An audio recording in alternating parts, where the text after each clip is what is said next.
Hello, and welcome to Climate Action 2021.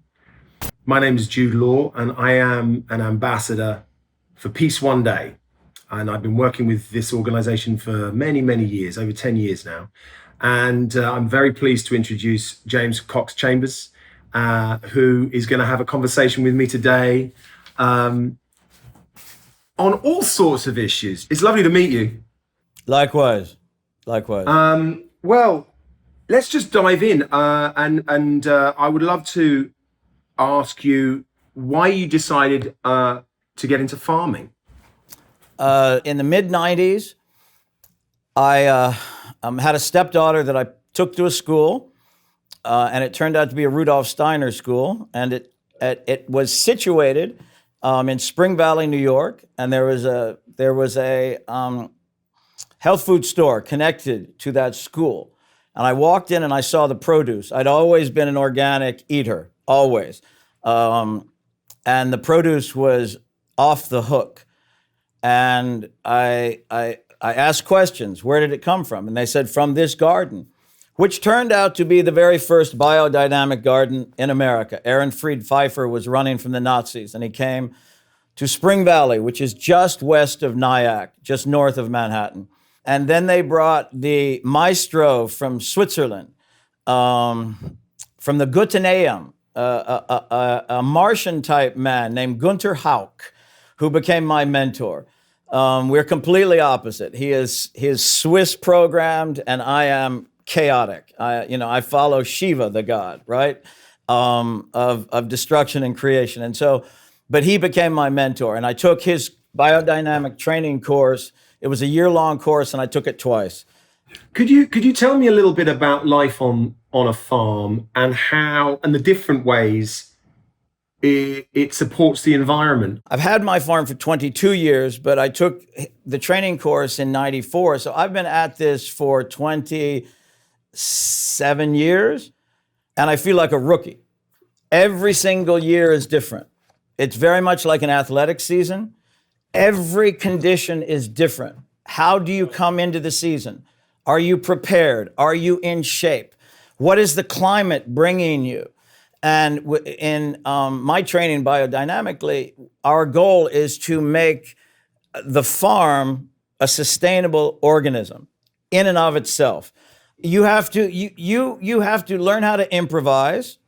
You have to get really good people with whom to work or with whom to learn.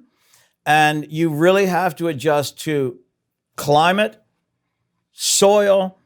I had to learn about the word tilth, Tilth, which is the arability of the soil. Is your soil workable? Does it have good water permeability?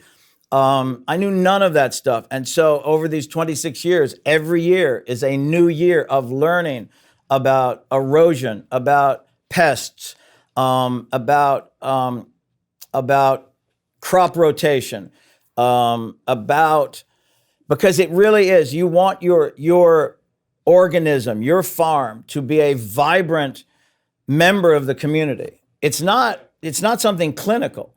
You have this, it is a great honor and a privilege to work with Mother Earth, and she busts your chops, and then every now and then she rewards you with harvest, right? Am I right in thinking that given the effects of climate change, the concerns for you are that those different elements that affect your farm every year and every season are also more erratic, is that right? Or are more unpredictable because of climate change or because of the effects of it? They are definitely more erratic. Climate change is so noticeable. From when I went to school in the Hudson Valley in the 70s, we had long, heavy winters. We don't have those anymore. Just don't have them, period. But tell me a little bit about, the hardest thing about farming. What would you say were the hardest elements of your life and that you have to confront, or that you have to deal with? Number one is how hard the work is. It is gluteus maximus busting work, but that's a joyful work. Because we're organic farmers, we have to use much more person power than a conventional farmer. Hudson Valley for years was a dairy farming valley. And ever since before, but especially after World War II, conventional dairy farming involved dumping ammonium nitrate on the same field every year and growing corn in the same field every year. So you have to increase. No fallow years. They would never have a fallow year. Just keep it going. 20, 25 years in a row. So you have to dump more ammonium nitrate on the land to get the crops, because they started milking cows instead of once a day. They started milking them twice a day and then thrice a day to just pump the milk out. And then with Roundup, you have no weeds to harvest. So it's Roundup ready corn with ammonium nitrate. You plant it, you sit back, and then you harvest it. There's no intermediate work. So we have to have a lot of workers constantly cultivating weeds, pulling them out. It is a beautiful sense of satisfaction, but Mother Nature can bust your chops hard. And there are other reasons we know that not all farmers choose to be organic, right, or biodiverse. Can you maybe explain what are the barriers that farms face to decide to go organic? Changing the system from conventional to organic involves more labor. Right. The whole 20th century was about industrialization. Make it faster, make it quicker, make it more efficient. The fallacy is that you're producing good food, because you're not. The micronutrients are lacking. The poisons that are going into the soil and the water, and consequently the air and the animals, cancer is off the hook, and it's directly related to the DDT that was used in the 60s and the 70s, and now the ammonium nitrate, and now the Roundup, and now the neonicotinoids. The fallacy is that this is an okay way of farming. What we have to do is we have to change the incentive program on the supply end, which is the farming end, and the demand end. And it is going to take a lot of effort, but people are smarter now. Younger people are smarter. Younger people are demanding it instead of accepting it. Yeah. Did that address your question at all? Yeah, 100%. I wonder whether you could maybe expand a little bit when we talk about the young. And I wonder, it would be great for you to maybe offer advice of how you think maybe they could live a more sustainable life. I know a lot of young people will be watching this and tuning in on climate action. And would you give maybe 3 pieces of advice to a young person how to live a more sustainable life? The simple answer is buy organic. The harder answer is become farmers. But learn how to farm your land. Learn how to, the young people are completely on point right now. They're saying, I can't speak for Europe so much, but I can for America. They're saying George Floyd has unleashed enough is enough. Like, the system is broken in terms of justice.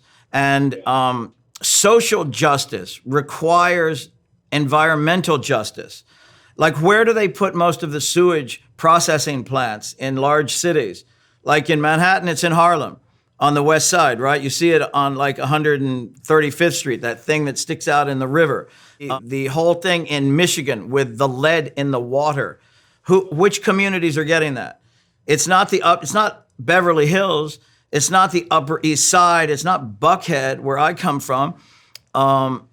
They have to start demanding clean food, because it really does go to a clean body. We are sullying our earth. I really want young people to understand that farming is hip. Farming is a cool, beautiful, it's artistic, it's creative. It to me, it is one of the arts. And Greta Thunberg is a rock star for pressuring all of us. She's speaking the truth about what we need to do. We need to get away from fossil fuels fast. But how do you think we can encourage more people to farm organic? All great movements start from the bottom. They don't start from the White House or Buckingham Palace. They start in the fields and the streets. I am really honored to be a citizen of Atlanta and have grown up and seen what Dr. King and John Lewis and Ralph Abernathy and Andrew Young had to contend with. And that was grassroots organizing of enough is enough. Like, we have to realize that what we are doing with our land is degrading it. We have to save our farmland. We can't just develop it into tracts of homes and think we're going to get our food from Chile or the Central Valley of California. We have to save our lands. We have to learn about the bees. We have to learn about how precious the bees are to our existence. We have to learn to live a poetic life like you have been living for 30 years. And what you and Jeremy are doing is off the hook. He told me a little bit in brief about his story and how it happened and how all the different places you went to, including Afghanistan, including Africa, is so hip. And we have to, I don't know if you saw the news footage this weekend, but there was a village in northeast Burkina Faso. There was a raid, 160 people were killed. That's right. 160 people. And for Americans, we're like, okay, what's that mean? It's Burkina what? You know, like, no, this lanternfly moth that is destroying the crops in Pennsylvania is a metaphor for, you know, what's that metaphor for? Like, if a butterfly flaps its wings in Guatemala, a building falls over, or yes, in Tokyo, right? We are that connected. And, you know, we hopefully, there's good tribalism and there's bad tribalism. We have been under the sway of bad tribalism in the form of religious wars, resource wars, and hopefully we can get past this to live. I mean, we do have enough food to feed the world as it is now, but right now it is not delivered in an efficient way. It is wasted, and the resources are being eradicated. So we are going to have to learn to save our Mother Earth. I suppose maybe a message from this conversation is to anyone, not just young people, but, you know, find out the truths, find out the answers, and don't feel afraid to implement them in your own life. That your individual life can make a difference in what you know and how you conduct it. It absolutely can make a difference. When I pulled into Philly the other night, I turned on PBS and there was a show on the science of memory and how the activities that you engage, in which you engage, can actually change your brain chemistry between the hippocampus, which is sort of the regulator of the other parts of the brain. The actual things that you do can physically change the chemistry in your brain. So if you are prone to depression, you can change that. And you can change the chemistry. And another part of memory is movement and exercise, but also paying attention. They said it is so important for the brain. You can regenerate the brain by paying attention and focusing, not just giving up. And I think that is a modern dilemma of either tacitly giving up or overtly giving up. No, we have to fight that fight. And it's not a violent fight. It's Dr. King's fight. It's a peaceful fight. We have to clean this up. We have to set an example. We have to model for our kids to not give up, to fight, to be inspired. And I love that metaphor of paying attention, to save your brain. And by saving your brain, you change your brain. And by changing your brain, you are living a more vibrant life. And to a degree, that's what we're talking about, right? Peace, climate, the world, living together. And then wondering why you don't sleep, or wondering why you're depressed, or wondering why you feel bad about yourself. You know, the truth is, as you say, the answer is pay attention, educate yourself, enjoy a physical life, you know, get the brain stimulated, get the blood pumping. Take ownership in many ways, right? Take ownership of your right to be here and your right to be healthy and your right to think and ask questions. And also work for someone else besides yourself. Like the idea of service, of whatever that means. Especially us that are engendered with a fortunate upbringing. We don't understand what people in really difficult situations, whether they're in sub-Sahara Africa or in South Central LA, unless we have actually lived with them, we take it for granted. And so that's what this idea, Dr. King said, of servicing humanity is such the legacy that I would want to live. And it's not easy, right? It's not easy. It's so much easier to talk that talk than to do that talk. It really does take self-reflection over time. But when you actually, making art is servicing. When you're making film, you are actually making something for other people. So you know that feeling, correct?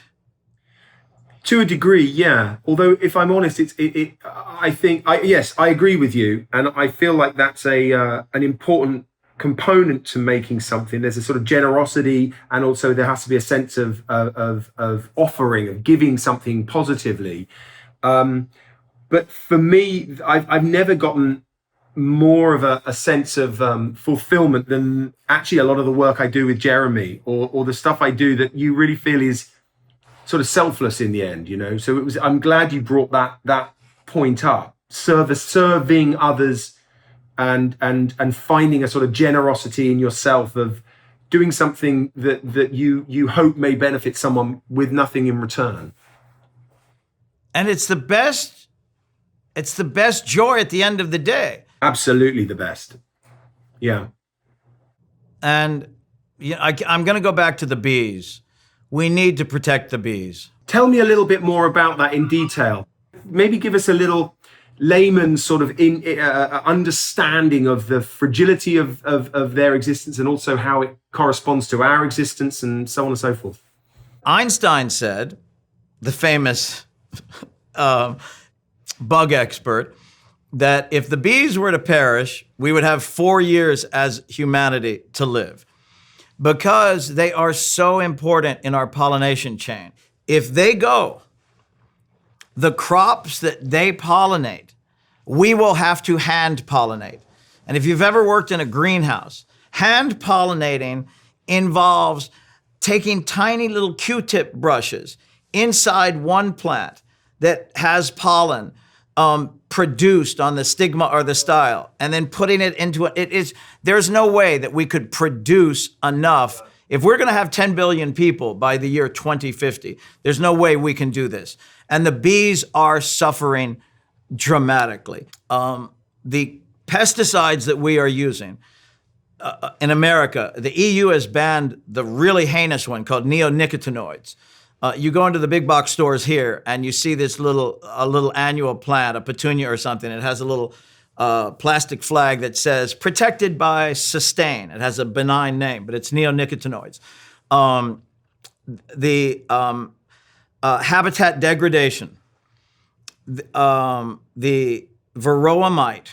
There's a bacteria, Nosarium bacteria, that is hitting them, and there are viruses that all accumulate into something called colony collapse disorder. You will all of a sudden walk to your hive that you thought was a vibrant living hive. You open it, and it's either empty or the bees are dead. And it is what we're trained to do is to treat the beehives with a chemical, oxalic acid. I choose not to do that. I want to try to grow a healthy enough genetic stock of my bees, but it is hard work. We're losing 30 to 40 to 80% of our bees in my bee yards every single year. And it's, even though I'm planting all around my fields that I'm not necessarily planting for harvest, we're planting bee plants, clovers, legumes. That's another thing people can do. Plant for the bees. Plant for the bees everywhere, in the cities, outside. They are at the tipping point. And if they're almost like the canary in the coal mine, if they're at the tipping point and they are our pollinators, what does that say about Mother Nature doesn't say we're guaranteed to survive. Like, we don't have some certificate for infinite immortality. Like, we have to, I already have grandchildren. I'm thinking about their grandchildren now. And is it going to be hell, or are we going to make it better? We're at a tipping point. And again, what you guys are doing is so important to get the message out and to help us make that tipping point change. The other important thing is learn which plants are good for bees. And they're beautiful. These plants can be beautiful, whether they're alyssum or cleome or sunflowers or honeysuckles. These are beautiful plants. Beautiful with plants. fragrance. Honeysuckle's a wonderful creeping plant with incredible aroma and yeah. Yep. Jasmines, all of that. The poetic paradox is to really return to the land. We have to start using these older traditions, but using the science that we have at disposal. That's the cool blend of this yin and yang of how to get out of this chemical dependency. We've basically been junkies, right? For 100 years, we've been junkies to ammonium nitrate, to Roundup, to neonicotinoids, to DDT, to Agent Orange. We've been junkies because it has made our life, quote unquote, easier, but it hasn't made it healthier. So yes, as you can tell, I get rocked out about these things. Listen, I could talk to you about it, and I hope we get to do it again. Me too. For now, thank you so much. And, you're welcome, man. For your generosity of time and also ideas. It's been a real pleasure. Thank you.